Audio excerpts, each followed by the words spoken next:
As an increasing majority of the global population choose to live in urban areas, many cities in emerging economies are quickly becoming new economic powerhouses on the world stage. With 13 million inhabitants, Lagos is the largest city in Nigeria, and despite overcrowding and continual erosion from the Atlantic, is expected to become the largest city in the world by 2100, when it will be home to over 88 million people.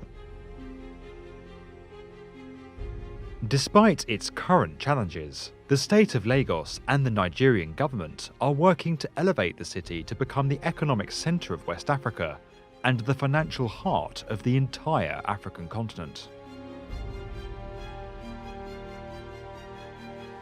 In order to provide Lagos with the space it requires to become such a prominent financial centre, a vast area of land is now being reclaimed from the Atlantic Ocean, turning back more than 100 years of coastal erosion and creating a multi-district addition to the already extensive city.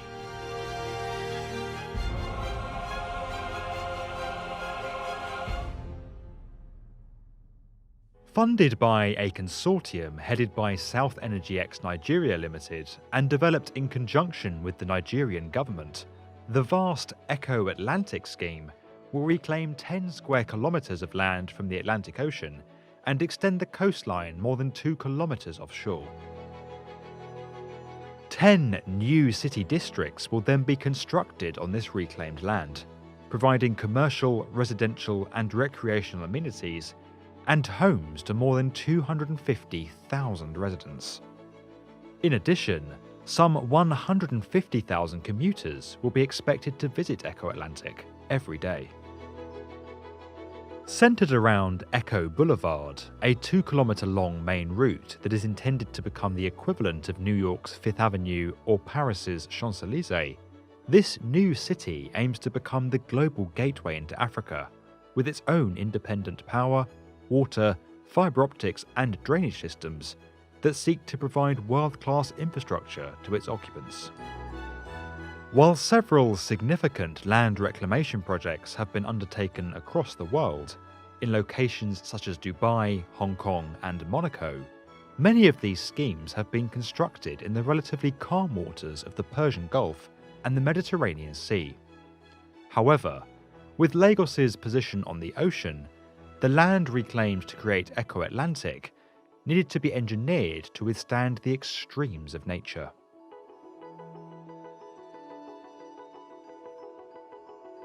In order to construct this extensive new area of land and ensure that it remains in place, even in the face of a 1 in 1,000 year storm, engineers are constructing what has become dubbed the Great Wall of Lagos.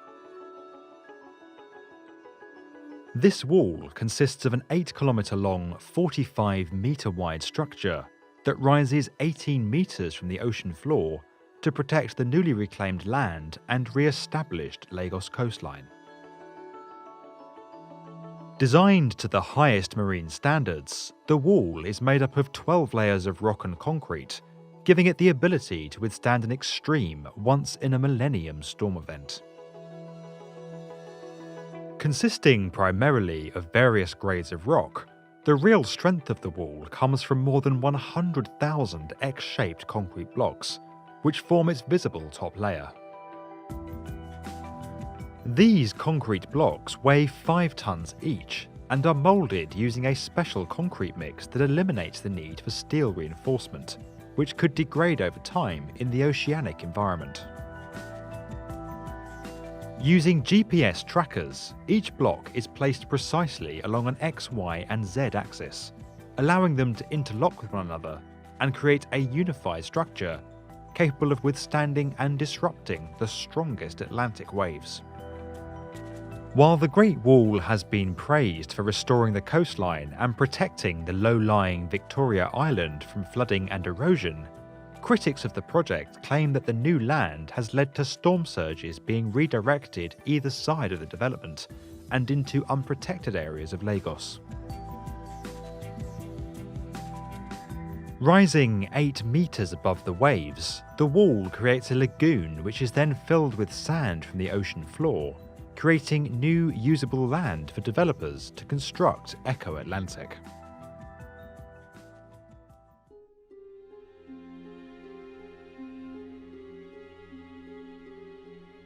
While works first commenced in 2008, it was not until 2013 that enough land had been reclaimed to enable infrastructure and building construction to begin.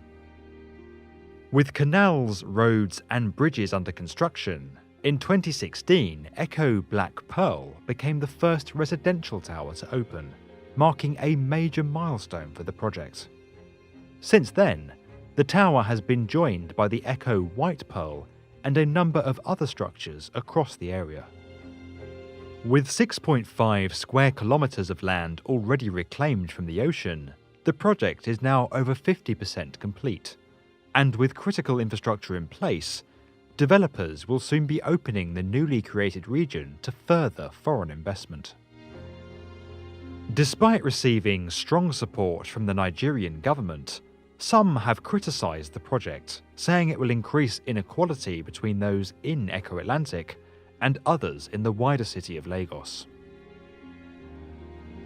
However, with projects like the Lagos Metro and the Lagos-Kano Railway already raising the standard of living across the country, the increased investment that Eko Atlantic will bring to Nigeria is likely to allow further projects to be undertaken well into the future.